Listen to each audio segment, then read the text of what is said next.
If your career progression looks like this, by the end of this video, my 6 effective tips will have it looking more like this, allowing you to fly up the career ladder in absolutely no time. So, picture this.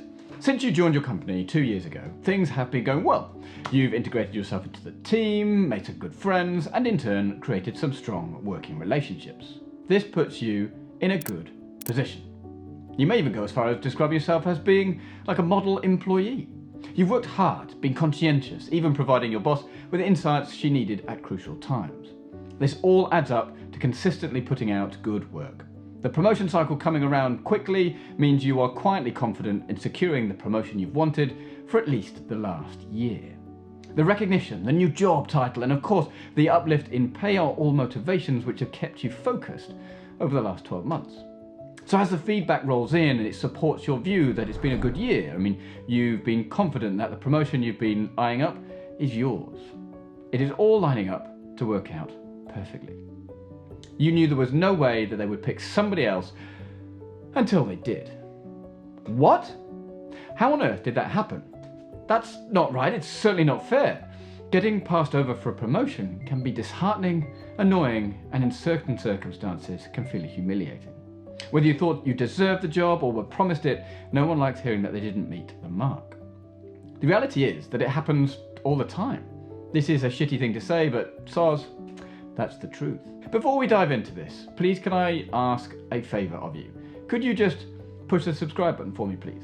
It might not feel like much to you, but it would mean the world to me, because if you're also feeling extravagant, why not just push the like button and just make sure the bell wobbles, because that just means that as I grow the channel, you will get the latest content the moment it is released.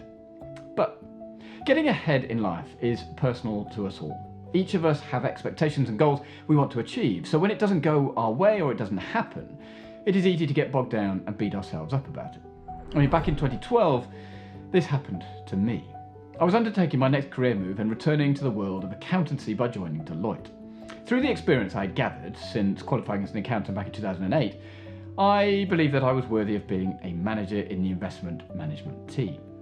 Unfortunately, though, the recruitment team didn't have the same opinion as I did.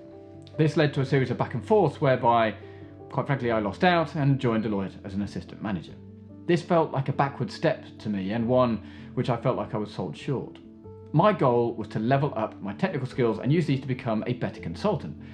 But sadly, it didn't work out as planned, as not only did the promotion to manager not come through, I decided to leave the company 15 months later. I won't go into the details here, but if you want to know more, check out this video here where I talk about quitting my job with nothing to go to. That's why I wanted to make this video. To be quite honest, being able to make progress through our careers, achieving our goals, is something we all have aspired to at some point or another. But I know that things don't always go our way. In this case, being overlooked for promotion. And that's why I wanted to share with you my 6 incredibly effective tips for getting promoted faster. Unfortunately though, this is where the bad news comes in, as you are not the only one who can do your job, I'm afraid to say. What? I hear you say? Well, think about it for a moment. Have you ever turned down an opportunity because you just didn't think your team would cope without you? I'm hoping the answer is no, but let's go on the presumption it might be yes. Please don't trick yourself, and especially don't let anyone else trick you into thinking you are the only one that can do your job. It is flattering, I get it, but it's also a lie. Taking guidance from Jackie Glenn, the Chief Diversity Officer at EMC Corporation, she encourages everybody who undertakes a new role not to be afraid to move up, leave, and take other opportunities. Sometimes the promotion you didn't get is actually indicated just to get the hell out of Dodge. This will also remind you to be the trailblazer that I think you were always meant to be. So with that all in mind, here are my 6 effective tips for fast-tracking career progression. Number 1, do a good job. Obviously. To get promoted quickly at work, you need to be good at work, that's for sure. There is certainly no shortcut to success. It may seem obvious, but even those whom appear and you see in the public eye that have created overnight success have been at it for years. I was listening to Guy Raz's How I Built This podcast this morning, and he was interviewing Mark Gainey and Michael Horvath, the founders of Strava. Hearing how Strava emerged from the success of another business they built, it quickly became apparent it was years in the making. So much so that they tried to launch a virtual locker room for people too early because the technology just didn't exist yet. 8+ years on, and they are now an overnight success. The reason for saying this is nothing succeeds like success, and that's so true for your career. Work hard, become successful, and other successes will follow. But a quick side note, I believe that if you're good at what you do, the money will come, so don't chase those dollars. Number 2 is about making an impact in a good way. One way to differentiate yourself when it comes to promotion is to highlight the impact you've had on the team, the department, or the company. I mean, this is about highlighting the direct impact you have had. This could be through significant cost savings, bringing in new clients, or the creation of a new revenue stream. Either way, be super conscious of how you come across. In the same way James Kerr describes the New Zealand rugby team ethos in his book Legacy, don't be a dick. There is nothing worse than making an impact but going about it all wrong. I mean, thinking about it now, Kevin Pietersen, the exceptional ex-England cricketer, would be an example. He was, without doubt, an absolute cricket superstar. He made an impact on the world of cricket not many have been able to do. But sometimes he crossed the line in how he went about it. Don't let that be you. Crossing the line, not being an international cricket superstar, that is. Number 3 is about managing upwards brilliantly. This one really does make a difference, so pay attention. When it comes to promotion time, how you have managed those around you will be under the microscope. And don't forget to look upwards too. Your boss should be one of the first people you look to manage. I mean, it may sound silly, but managing upwards well can be the differentiator between being passed over and securing the next rung on the ladder for you. I've talked about how to manage upwards brilliantly in a previous video, and I'll put a link in the description below, and please see the card above too. I don't believe in giving advice, but one observation would be to put yourself in your boss's shoes and try to determine what he or she is worried about. It could be preempting a report, getting ahead of a client, or simply just taking the burden of a task away from them. This shows you understand their role, and in turn could lead to a succession plan involving you. Number 4 is about getting clear expectations. It is amazing how many people don't do this. It's embarrassing to say that I was probably one of them. I used to think that it's bad to ask too many questions of my boss, so after I started managing people, I thought, yeah, I should probably think about this differently. I realised that when I needed to delegate, I would often leave out a few details or assume that my team members knew what I meant. I'm always far more comforted when a team member asks me for clarification to make sure that they understood their responsibilities better. A manager has to deal with many layers of information and detail, and we forget what we have explained to whom and when we are in a pinch.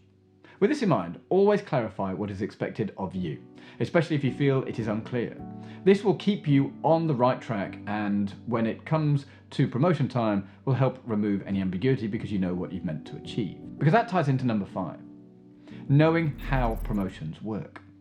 This tip is probably worth exploring before you join a company, as it may influence whether you take the job or not, because understanding how the promotion schedule works is vital to increasing your chances of success. For example, are the promotions a twice-yearly assessment? Or does your company promote on an ad hoc basis? Does the company promote out of cycle? Or how many people usually get promoted? These are all questions to ask the company, or at least yourself, so you can manage your own expectations on career progression. Now, I know for a fact that big accountancy and consultancy firms can't bend the rules very often, if at all, when it comes to promotions, even though the partners may want to. Depending on the industry your company is in, the promotion schedule could be vastly different. Consultancies have a more structured approach to career progression, and with it, promotion steps. Having a clearly articulated route from, say, associate to senior associate, manager to senior manager, director and even to partner, means you know what you're signing up for. Whether you like this structure or not, well, that's kind of up to you, but at least you know the rules of engagement. Conversely, joining a company in industry where the structure is less obvious means titles and promotions may not change, but job roles probably will do. Does having a fancy title mean more to you than having a really fulfilling role? Just remember, it is highly likely that promotions operate on a dead man's shoes approach, even if the company won't admit that. This just means that until somebody moves upwards or outwards, promotions could be hard to come by. And that's why number 6 is quite important. Do the role above you. In my accountancy training days, the clamour for progression was strong. I was surrounded by bright, motivated and highly intelligent people, all wanting to get ahead. With this competitive environment, understanding what we needed to do to get promoted was key. Yes, there was a structured route with expectations on outcomes and competencies, but what wasn't obvious was the timescales. In order to get promoted, we were told that you should be doing the role 6 months before you get it. What this implied was that it was up to us to know what the next level up entailed, and we should be performing at that level before we were given the promotion. This is both smart and sneaky by the employers. Smart in that it unofficially sets out what the employer expects to see from you, and sneaky in that it means that they will have staff working to higher responsibilities without the pay, title and recognition until the promotions are given. But here is a bonus. Document your successes. In much the same way the audit world works on a if it's not documented, it's not done methodology, you should do the same for promotions. Document all of your successes, the challenges you've overcome and how you've gone about but going over and above for the company. This just means that when it comes to promotion time, you don't have to rely on hearsay, as you can pull out your documented successes and have a very objective conversation. Promotion and intern success is so much more than being in the right place at the right time. It's about working hard, taking leaps of faith and showing up as your whole self. Oh, and failing. Sometimes success and promotions also involves failing too. And that's it. That's what it's all about. How do you differentiate yourself from those around you and give yourself the best possible chance for progression? These 6 tips will help you get there quicker. But if you like this video, I would highly recommend this one here where I quit my job with nothing to go to, because I think you'll find it super insightful. But with that, have a great day, and I'll see you all in the next video. Cheers.